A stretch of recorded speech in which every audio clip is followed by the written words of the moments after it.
Belakangan ini masyarakat dihebohkan oleh lonjakan harga emas yang tak terkendali. Sejak April tahun ini, harga emas terus bergerak meningkat dari 1,5 juta rupiah per gramnya hingga kini menyentuh kisaran harga 2,5 juta rupiah per gramnya. Lonjakan ini pun mendorong transaksi emas melonjak di masyarakat. Hanya saja menariknya, lonjakan justru terjadi pada masyarakat yang ingin melepas emas untuk mendapatkan keuntungan dari margin harga yang tengah melebar. Saya kebetulan saat ini saya jual tapi ada yang dibeli juga gitu. Jadi tergantung kondisi. Ya buat investasi sih bagus beli emas ya, karena emas tidak mungkin rugi kita turun-turun terus. Dulu saya pernah beli sekitar 1 jutaan, sekarang nggak tahu 2 tuh ya.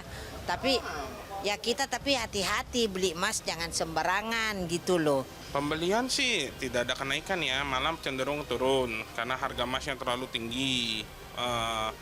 Cuman kalau penjualan mungkin agak sedikit meningkat mas, karena mungkin harganya terlalu tinggi, jadi penjualan orang jual kembali ke saya tuh semakin banyak gitu. Harga sih kemarin sih cenderung naik, tapi 2 hari ini lagi turun sih, 2-3 hari ini turun banyak sih. Ya, tapi kalau fenomena sih yang beli mah sangat jarang karena daya beli kayak sangat jatuh lah sekarang sih. Ya, jadi lebih banyak yang jual pasti apa ya? Yang jual sih ada aja, cuman nggak banyak. Untuk hari ini, Senin 27 Oktober 2025, harga jual emas Antam di Pegadaian berada di posisi Rp2.585.000 per gramnya dan harga beli Rp2.281 per gramnya. Sementara untuk harga jual emas UBS berada di posisi Rp2.452.000 per gramnya dan harga beli Rp2.281.000 per gramnya. Beliauga Hafiz Albar dan Albi Wahyudin melaporkan.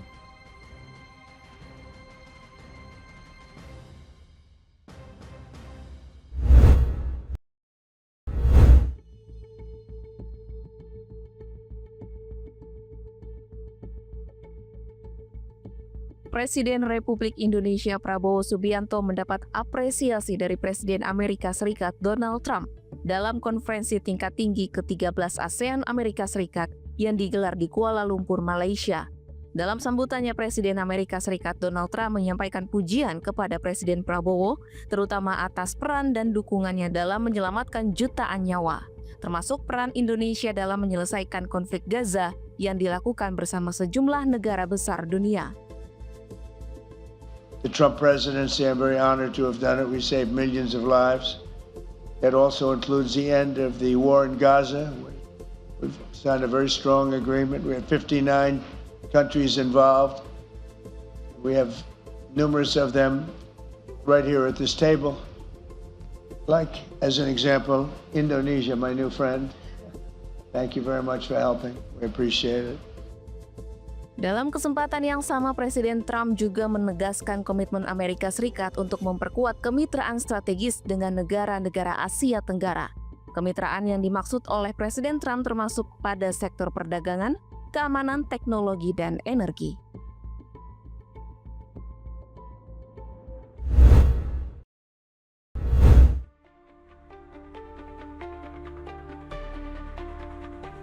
Kejuaraan Dunia Senam Artistik 2025 telah selesai dilaksanakan di Indonesia Arena Senayan, Jakarta. Presiden Federasi Gimnastik Indonesia (FGI) Ita Juliati mengatakan, usai perhelatan ini Indonesia akan berfokus pada pengembangan para atlet nasionalnya. Apalagi FGI telah mendapatkan hibah 6 set alat yang digunakan selama kejuaraan dunia dari Kementerian Pemuda dan Olahraga. Sebanyak 3 alat akan ditempatkan di lokasi pemusatan pelatihan nasional Pelatnas yang baru di Cibubur, sementara sisanya akan dipinjamkan kepada pengurus provinsi yang memiliki program pelatihan jangka panjang. Dengan lokasi Pelatnas baru yang akan dibangun di Cibubur, kejuaraan nasional juga direncanakan akan dilaksanakan di tempat yang sama. Jadi rasanya dengan selesainya atlet ini kita baru saja melangkah kepada jenjang selanjutnya, yaitu pembinaan. Jadi saya yakin dengan adanya, walaupun masing-masing provinsi tidak mendapatkan full set gitu ya, tapi paling tidak mereka punya semangat mempunyai alat-alat yang baru gitu. Ita menambahkan FGI juga menargetkan untuk mendatangkan pelatih asing atau memberangkatkan para atlet berlatih ke luar negeri.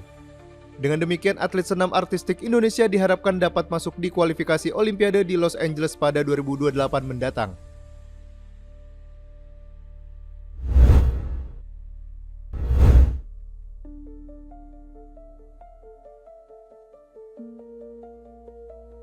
Kontes mobil hemat energi kembali digelar di Universitas Jember Sabtu 25 Oktober 2025 diwarnai ketegangan. Riset serta kerja keras yang dilakukan peserta selama berbulan-bulan diuji habis-habisan di sirkuit Tegal Boto. Hasil karya yang dilombakan diwajibkan mampu menempuh total jarak sejauh 9,7 km dan harus diselesaikan dalam beberapa putaran sebagai penentu tunggal dedikasi dan kualitas desain tim peserta. Kontes mobil hemat energi yang digelar oleh Kemendikti-Saintek ini diikuti oleh peserta yang datang dari berbagai perguruan tinggi di tanah air.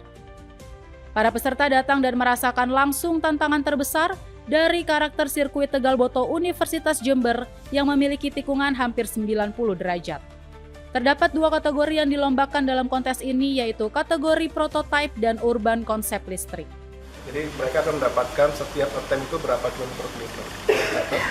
Nah, setiap tadi kategori dan kelas itu masing-masing akan dipampang nanti berapa ranking yang teratas ditaruh paling atas, kemudian mengurut sampai ke bawah. Nah, yang menang adalah yang mendapatkan capaian tertinggi kilometer per liter tadi atau kilometer per kilowatt. Mereka dikasih 5 kali kesempatan. Ada beberapa lintasan yang mungkin untuk sebuah sirkuit hitungannya sempit ya, tapi ada beberapa yang udah cukup lebar buat mobil yang besar. Kontes mobil hemat energi 2025 diikuti sebanyak 68 tim peserta dari 44 perguruan tinggi. Ajang ini menjadi salah satu upaya pengembangan kompetensi mahasiswa di bidang teknologi kendaraan hemat energi. Para mahasiswa didorong untuk tidak hanya unggul secara teknis dan inovasi, tetapi juga berkontribusi dalam isu keberlanjutan dan efisiensi energi.